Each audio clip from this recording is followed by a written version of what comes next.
ছাত্রদলের হল কমিটিকে কেন্দ্র করে মধ্যরাতে উত্তাল ঢাকা বিশ্ববিদ্যালয়। প্রকাশ্য ও গুপ্ত রাজনীতি নিষিদ্ধ থাকবে জানালেন প্রক্টর। গাজীপুরের সাংবাদিক হত্যায় জড়িত অভিযোগে স্বামী স্ত্রী সহ 4 জন গ্রেফতার। সিসিটিভি ফুটেজ দেখে হত্যাকারীদের পরিচয় শনাক্ত। 6 মাস ধরে পাম্প বিকল, বিল পরিশোধ করেও পানি পাচ্ছেন না বরগুনার পাথরঘাটা পৌর বাসিন্দারা। সমাধানের আশ্বাস কর্তৃপক্ষের। এবং সিরাজগঞ্জের হাটি কুমরুল গোল চত্বরে নির্মাণ করা হচ্ছে ইন্টারচেঞ্জ। যমুনা সেতু সংযোগ সড়কে কমবে যানজট, যাতায়াত সহজ হওয়ার প্রত্যাশা।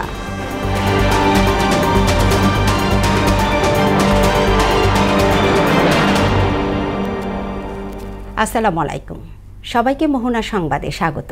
শুনছিলেন শিরোনাম, পুরো সংবাদে আপনাদের সাথে আছি তাবশির আলিজা। ঢাকা বিশ্ববিদ্যালয়ে ছাত্র দলের হল কমিটি ঘোষণার প্রতিবাদে মধ্যরাতে উত্তাল হয়ে ওঠে ক্যাম্পাস। রাত 12টার পরে বিভিন্ন হল থেকে মিছিল বের করে বিক্ষোভ করেন শিক্ষার্থীরা। পরে তারা টিএসসিতে জড়ো হন। এক পর্যায়ে বিশ্ববিদ্যালয়ের প্রক্টর সাইফুদ্দিন আহমেদ আবাসিক হলে প্রকাশ্য ও গুপ্ত রাজনীতি নিষিদ্ধ থাকবে বলে শিক্ষার্থীদের আশ্বস্ত করেন। তিনি জানান, গত বছরের 17 জুলাইয়ের পরিপত্র অনুযায়ী এই সিদ্ধান্ত বহাল থাকবে। শুক্রবার ঢাবির হলগুলোতে কমিটি ঘোষণা করে ছাত্রদল। এর প্রতিবাদে বিক্ষোভে নামেন সাধারণ শিক্ষার্থীরা।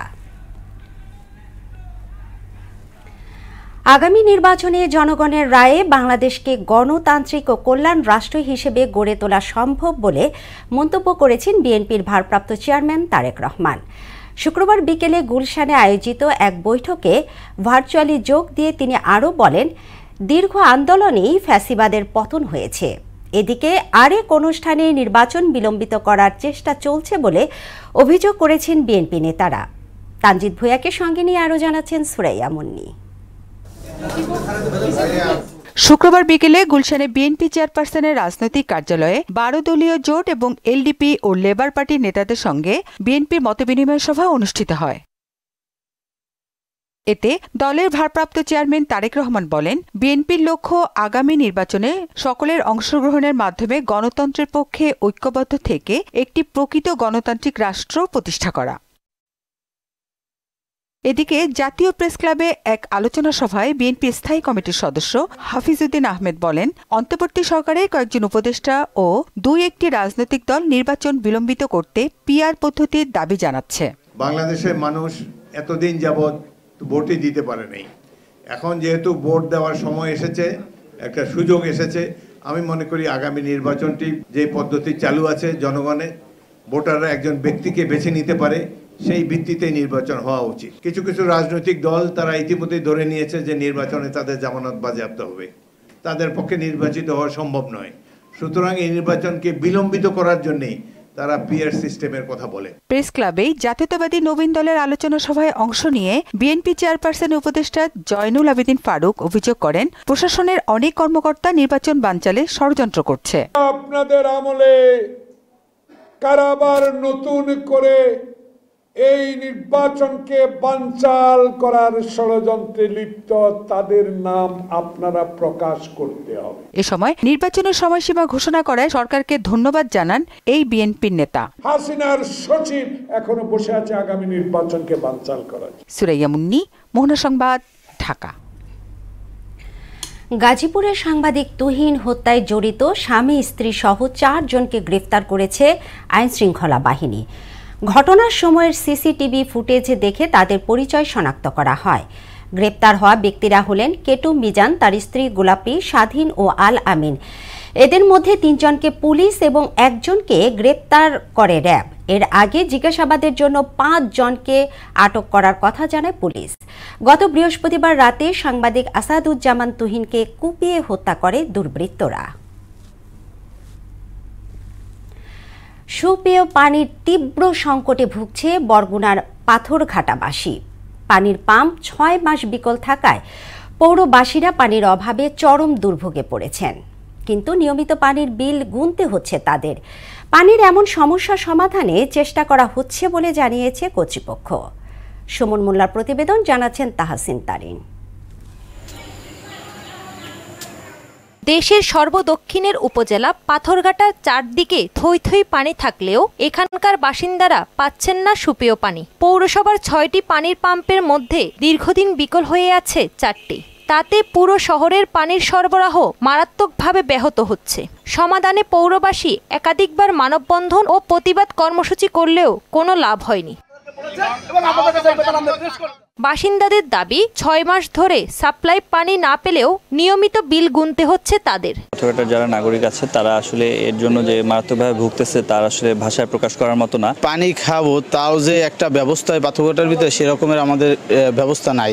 পৌরসভা ট্যাক্স দেবে, পানি সময় মতো পাবে না, পৌরসভা বাস করবে, ডেঙ্গুতে মরবে। আমরা যে বিল দেবো আমরা তো আদৌ পানি পাচ্ছি না। এই কিল্লাবাসী ব্যতীত আমরা অন্যান্যরা কিছু কিছু পানি পাই, আপনারা অবজারভেশন করে দেখতে পারেন। পানি নাই কিন্তু পানির বিল আছে, এটা হলো সবচেয়ে মূল কথা। যখন তারা পানি দিতে পারে না তখন তো অন্তত বিলটা আমাকে, যে পরিমাণ আমি পানি ব্যবহার করি ওই পরিমাণ বিলটা করা উচিত। সুপেয় পানি সরবরাহে ইতোমধ্যে প্রকল্প গ্রহণ করা হয়েছে। অনুমোদন পেলেই দ্রুত কাজ শুরুর আশ্বাস দেন নির্বাহী প্রকৌশলী। যে নূতন 2টা নলকূপ যদি বসানো হয় তাহলে এই সমস্যার সমাধান হতে পারে, নাইলে এ পর্যন্ত আপনাদের ধৈর্য ধরতে হবে। বিষয়টি নিয়ে দ্রুত সমাধানের চেষ্টা করা হচ্ছে জানিয়ে উপজেলা কর্মকর্তা জানালেন, যাদেরকে পানি সরবরাহ করা যাচ্ছে না তাদের বিল কমিয়ে নেওয়া হবে। পানি না পেয়ে থাকে মিনিমাম বিল বা সেই বিষয়টি আমরা জুন মাস এখন ধরছি না, আমরা জুলাই মাস থেকে বিলের একটা সমন্বিত বিল করার একটা চিন্তা ভাবনা করছি, যে যারা রেগুলার পানি পাচ্ছে না তাদেরকে কিছু ছাড় দেওয়া যায় কিনা সেটি আমরা আমলে নেব। আর নতুনভাবে আমরা বোরিং করে পানির সরবরাহটা যেন বাড়ে সেই ব্যবস্থা আমরা নিচ্ছি। ক্ষুব্ধ পৌরবাসী চান দ্রুত বিকল হওয়া পাম্প সচল করে পর্যাপ্ত সুপেয় পানির ব্যবস্থা করা হোক। তাহসিন তারিন, মোহনা সংবাদ। উত্তরবঙ্গের মানুষের যাত্রা সহজ করতে সিরাজগঞ্জের হাটি কমরুল গোল চত্বরে নির্মাণ করা হচ্ছে আন্তর্জাতিক মানের ইন্টারচেঞ্জ। চলমান এই প্রকল্প বাস্তবায়িত হলে যানজট মুক্ত হবে যমুনা সেতুর পশ্চিম সংযোগ সড়কে, কমবে দুর্ঘটনা ও যাত্রী ভোগান্তি। প্রকল্পের কাজ নির্ধারিত সময় শেষ করতে কাজ চলছে বলে জানান প্রকল্প পরিচালক। সোহেল রানার প্রতিবেদন, জানাচ্ছেন আফরিন পপ্পি। সিরাজগঞ্জের হাটি কমরুল গোল চত্বর ঢাকা, রাজশাহী, রংপুর ও খুলনা মহাসড়কের মিলনস্থল। এই মোড়ে প্রতিদিন হাজার হাজার যানবাহন চলাচল করে। 2022 সালে শুরু হয় দেশের দ্বিতীয় ও সর্বাধুনিক প্রযুক্তি সম্পন্ন আন্তর্জাতিক মানের হাটি কমরুল ইন্টারচেঞ্জ নির্মাণ প্রকল্পের কাজ, যার মাধ্যমে যান চলাচল হবে একমুখী, নিয়ন্ত্রিত ও সিগন্যাল মুক্ত। ফলে কমবে সময়, সাশ্রয় হবে অর্থ, বাড়বে গতি। এছাড়াও কমবে সড়ক দুর্ঘটনা ও প্রাণহানি। ইন্টারচেঞ্জটা হলে এখানকার মানুষের যানজট হবে না, মানুষের দুর্ভোগ লাভক হবে। ইন্টারচেঞ্জ নির্মাণ হলে হয়তো আমরা অনায়াসে পাস হয়ে যাব, নিচ দিয়ে যাব, কেউ ফ্লাইওভার দিয়ে যাবে। নির্ধারিত লেনে চলবে, কোনো গাড়ির সাথে কোনো গাড়ি মুখোমুখি হওয়ার কোনো সম্ভাবনা নেই। আমাদের সময় অনেক আগাবে এবং সব দিক দিয়ে আমাদের সুবিধা আছে। সিরাজগঞ্জের ইন্টারচেঞ্জ হচ্ছে, এতে উত্তরাঞ্চলের ব্যবসায়ীরা উপকৃত হবেন বলে মনে করেন এই ব্যবসায়ী নেতা। উত্তরাঞ্চলের যারা ব্যবসায়ী আছে তাদের অনেক উপকার হবে। খুব অল্প সময়ের মধ্যে দিনাজপুর, রংপুর, রাজশাহী বিভিন্ন অঞ্চল থেকে মালামাল খুব সহজ সময়ের মধ্যে ঢাকাতে পৌঁছাবে। প্রকল্প সংশ্লিষ্টরা জানান, নির্মাণ অগ্রগতি 55% সম্পূর্ণ হয়েছে। 2026 সালের ডিসেম্বরের মধ্যে প্রকল্পের কাজ শেষ এবং নির্ধারিত সময়ে উন্মুক্ত করার জন্য রাত দিন কাজ চলছে। এই মুহূর্তে আমরা বলবো যে আমাদের 55%-এর মতো প্রোগ্রেস হয়ে গেছে এবং আমাদের সময় তো আমাদের আছে 2026 ডিসেম্বর পর্যন্ত। আশা করি তার অনেক আগেই আমরা বাকি অংশটা শেষ করে ফেলতে পারবো। হাটি কমরুল ইন্টারচেঞ্জের বর্তমানে ডবল শিফটে কাজ চলছে। নির্ধারিত সময়ের মধ্যে কাজটা যাতে আমরা সম্পাদন করতে পারি এবং জনগণের চলাচলের জন্য উন্মুক্ত করে দিতে পারি, সেই লক্ষ্যে আমাদের ডবল শিফটে কাজ চলছে। 743 কোটি টাকা ব্যয়ে হাটি কমরুল ইন্টারচেঞ্জের কাজ শেষ হলে নির্বিঘ্ন ও গতিশীল হবে উত্তরের 16 জেলার মানুষের যাত্রা, এমন প্রত্যাশা সবার। আফরিন পপি, মোহনা সংবাদ। বছরের প্রথম 7 মাসে ভারতের আহমেদাবাদ, বাংলাদেশের রাজধানী ঢাকা সহ বিভিন্ন দেশে 15টি বেশি বিমান দুর্ঘটনায় প্রাণ গেছে 4 শতাধিক মানুষের। এসব দুর্ঘটনা কেবল মানুষের প্রাণই নয়, কেড়ে নিয়েছে বহু পরিবারের স্বপ্ন, আকাঙ্ক্ষা ও ভবিষ্যৎ। প্রতিটি দুর্ঘটনাই রেখে গেছে মর্মান্তিক এক একটি অধ্যায়।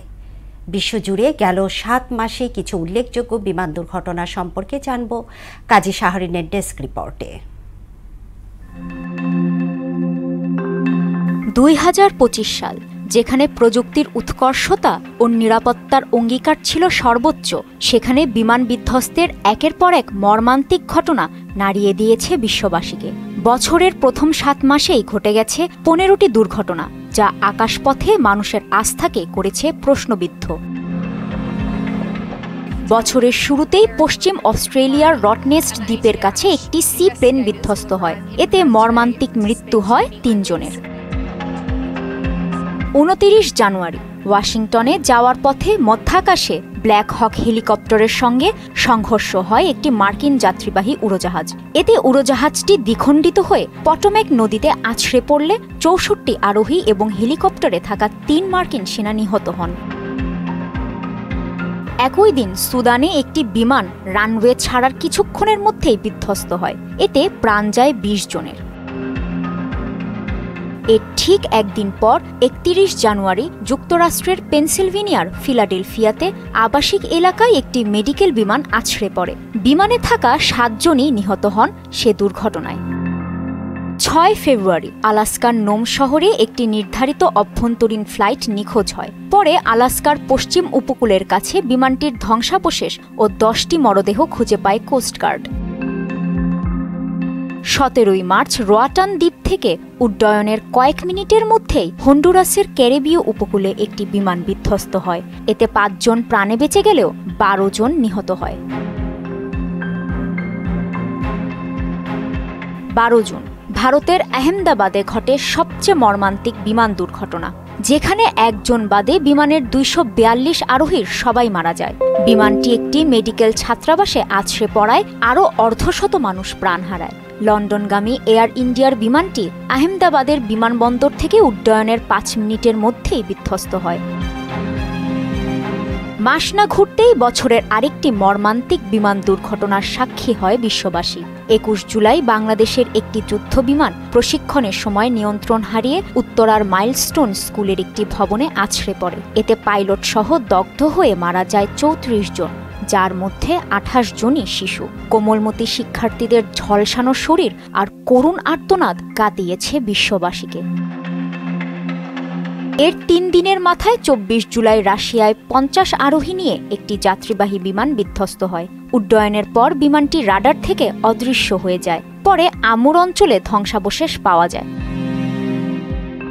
এর বাইরেও গত ৭ মাসে বিশ্বজুড়ে আরও কিছু ছোটখাটো বিমান দুর্ঘটনা ঘটেছে। এতে হতাহতের সংখ্যা যাই হোক না কেন, প্রযুক্তির উৎকর্ষতার সময়ও আকাশপথের যাত্রা যে ক্রমশ অনিরাপদ হয়ে উঠছে, সেটি চিন্তার বিষয় হয়ে দাঁড়িয়েছে। কাজী শাহরিন, মোহনা সংবাদ।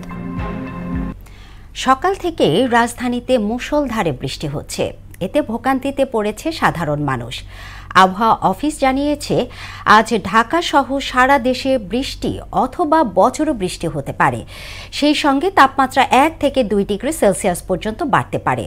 আবহাওয়া অধিদপ্তরের পূর্বাভাসে বলা হয়েছে, সকাল ৯টা থেকে পরবর্তী ২৪ ঘন্টায় রংপুর, ময়মনসিংহ ও সিলেট বিভাগের অনেক জায়গায় এবং রাজশাহী, ঢাকা, খুলনা, বরিশাল ও চট্টগ্রাম বিভাগের কিছু কিছু জায়গায় অস্থায়ীভাবে দমকা হাওয়া সহ হালকা থেকে মাঝারি ধরনের বৃষ্টি ও বজ্রবৃষ্টি হতে পারে। সেই সঙ্গে কোথাও কোথাও ভারী বর্ষণের আশঙ্কাও রয়েছে। গাইবান্ধার ৭ উপজেলায় এবার কচুর মুখীর বাম্পার ফলন হয়েছে। সেই সাথে বাজারের দাম ভালো পাওয়ায় খুশি চাষিরা। এখন ক্ষেত থেকে কচুর মুখী উঠিয়ে পরিষ্কারের কাজে ব্যস্ত সময় পার করছেন শ্রমিক ও কৃষকরা। আর কৃষকদের নিয়মিত পরামর্শ দিচ্ছে কৃষি বিভাগ। মুস্তাফিজুর রহমানের প্রতিবেদন, জানাচ্ছেন সিফাত রহমান জেসি। এইবার গাইবান্ধায় কচুরমুখীর বাম্পার ফলন হয়েছে। কম খরচে চাষ করা যায় বলে জেলায় দিন দিন বাড়ছে কচুরমুখীর আবাদ। জেলার ৭ উপজেলায় মুখী কচু ও পুরি কচু তুলে পরিষ্কারের কাজে এখন ব্যস্ত সময় পার করছেন কৃষকদের সাথে সাথে নারী ও পুরুষ শ্রমিকরাও। বীজ বপন করা থেকে ৪ মাসের মধ্যেই কচুরমুখীর ফলন আসতে থাকে। তারপর চলে বাছাইয়ের কাজ। পাইকাররা এসে প্রতি কেজি কচুরমুখী ৪০ টাকা দরে কিনে নিয়ে যান। কচু কেনাকাটা হয় যে ৩ মাস চলে আর কি। এখানে বাইরে থেকে কচু কেনা হয়, কিনে এখানে নিয়ে এসে যাচাই বাছাই করে। কচুর ফলন মোটামুটি ভালো, কিন্তু কেউ বলে পুরি কচু, কেউ বলে মুখী কচু। ধানের চেয়ে ডাবল লাভ হয়। এই জমিতে 10 মণ ধান পাবো, সেই জমিতে আমি টাকা পাবো 40 থেকে 45,000। আমাদের এখানে মুখী কচুর ফলন তো বেশি বা চাহিদা বেশি। 1 বিঘা জমিতে কচুরমুখী চাষে কৃষকদের প্রায় 2 লাখ টাকা লাভ হচ্ছে জানিয়ে এই কর্মকর্তা বললেন, কৃষকদের সব ধরনের পরামর্শ দিচ্ছে কৃষি বিভাগ। 1 বিঘা মুখী কচু প্রায় 2 থেকে 2.5 লক্ষ টাকা বিক্রি হচ্ছে, অর্থাৎ 1 বিঘা থেকেই তাদের প্রায় 1.5 থেকে 2 লক্ষ টাকা লাভ হচ্ছে। এতে করে কৃষকরা অত্যন্ত আনন্দিত এবং কৃষকরা খুবই লাভজনক অবস্থায় রয়েছে। আশা করি আগামীতেও এই গাইবান্ধা জেলাতে মুখী কচুর আবাদ বৃদ্ধি পাবে। সেক্ষেত্রে কৃষি বিভাগ কৃষকদেরকে নিয়মিত পরামর্শ প্রদান করে যাচ্ছে। গাইবান্ধায় এবছর 381 হেক্টর জমিতে কয়েক জাতের মুখী কচুর চাষ হয়েছে।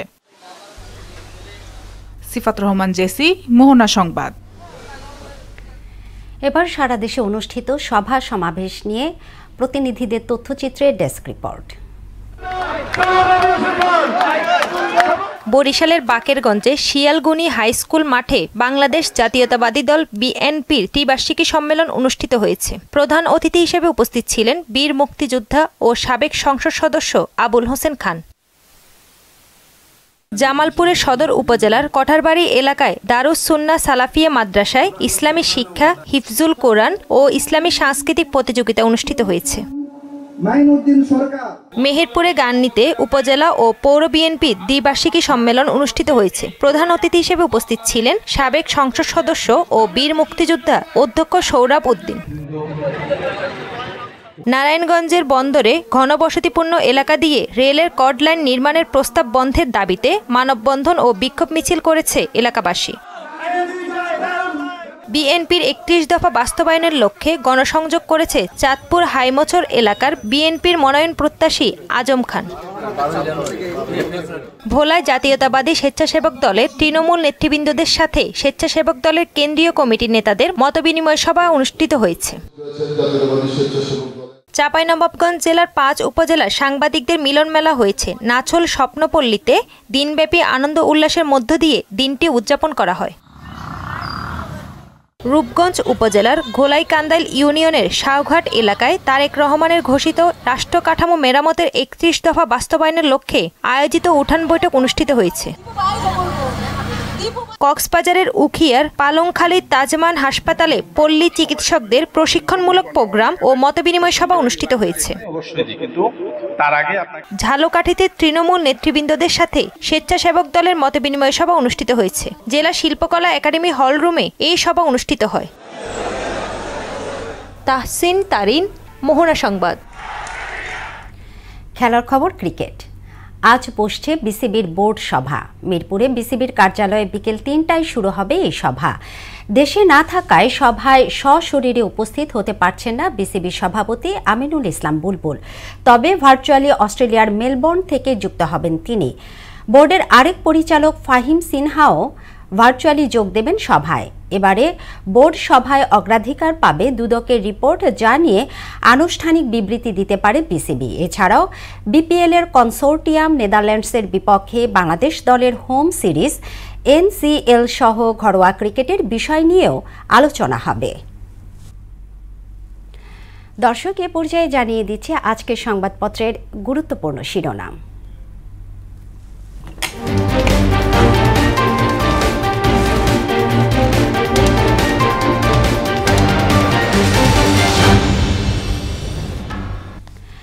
প্রথমেই প্রথম আলো শিরোনাম করেছে, বাস্তবায়ন পদ্ধতি নির্ভর করছে দলগুলোর উপর, সরাসরি ভোটে বাধা রাজনৈতিক দলগুলো, গাজা সিটি পুরোপুরি দখলে পরিকল্পনা ইসরায়েলের। দৈনিক ইত্তেফাক, অপেক্ষা জুলাই সনদের, যারা ৭১-এ ফিরতে চান তারা ২৪-এর রাজনৈতিক বাস্তবতা অস্বীকারী। নাহিদ ইসলাম, ভিডিও ধারণ করাই কাল হলো তুহিনের। সমকাল, আতঙ্কের জনপদ গাজীপুর, ৭ মাসে ১০৩ খুন। নৈতিক চাপ, আইনি সুরক্ষায় সংস্কার বাস্তবায়ন সম্ভব অন্তর্বর্তী সরকারের ১ বছর। বাংলাদেশ প্রতিদিন, ক্রাইম জোন গাজীপুর, রাজনৈতিক দলের মতামত নেবে ঐকমত্য কমিশন, জুলাই সনদ বাস্তবায়ন। দেশ পুনর্গঠনে সবাইকে নিয়ে কাজ করতে চাই, মতবিনিময় সভায় তারেক রহমান। যুগান্তর, সরকার উৎখাতে ষড়যন্ত্র অব্যাহত, সক্রিয় হচ্ছে হিট প্ল্যান 2। ত্রয়োদশ জাতীয় সংসদ নির্বাচন, ইসলামী দল ও সংগঠনকে কাছে চায় বিএনপি। জুলাই সনদ বাস্তবায়ন পদ্ধতি, ফের আলোচনায় বসছে ঐকমত্য কমিশন। সর্বশেষ the daily star, economy shows signs of healing, consensus talks resume next week. Experts will be consulted first to determine legal status of July Charter. দর্শক, এই ছিল সংবাদপত্রের গুরুত্বপূর্ণ শিরোনাম। শেষ করছে মোহনা সংবাদ, তবে যাবার আগে শিরোনামগুলো আরও একবার।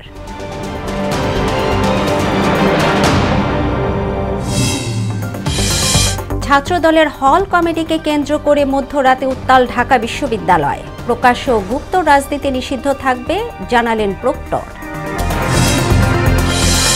গাজীপুরে সাংবাদিক হত্যায় জড়িত অভিযোগে স্বামী স্ত্রী সহ 4 জন গ্রেফতার। সিসিটিভি ফুটেজ দেখে হত্যাকারীদের পরিচয় শনাক্ত। 6 মাস ধরে পাম্প বিকল, বিল পরিশোধ করেও পানি পাচ্ছেন না বরগুনার পাথরঘাটা পৌর বাসিন্দারা, সমাধানের আশ্বাস কর্তৃপক্ষের। এবং সিরাজগঞ্জের হাটিকুমরুল গোল চত্বরে নির্মাণ করা হচ্ছে ইন্টারচেঞ্জ। যমুনা সেতুর সংযোগ সড়কে কমবে যানজট, যাতায়াত সহজ হওয়ার প্রত্যাশা। এই ছিল মোহনা সংবাদে। পরবর্তী সংবাদ দুপুর 1টায় দেখার আমন্ত্রণ রইল। এর আগে সকাল 11টায় দেখবেন সংবাদ এক নজরে। মোহনার সবশেষ খবর জানতে ভিজিট করুন www.mohana.tv। সংবাদ দেখতে পারেন ফেসবুক, ইউটিউবেও। এতক্ষণ সঙ্গে থাকার জন্য ধন্যবাদ সবাইকে।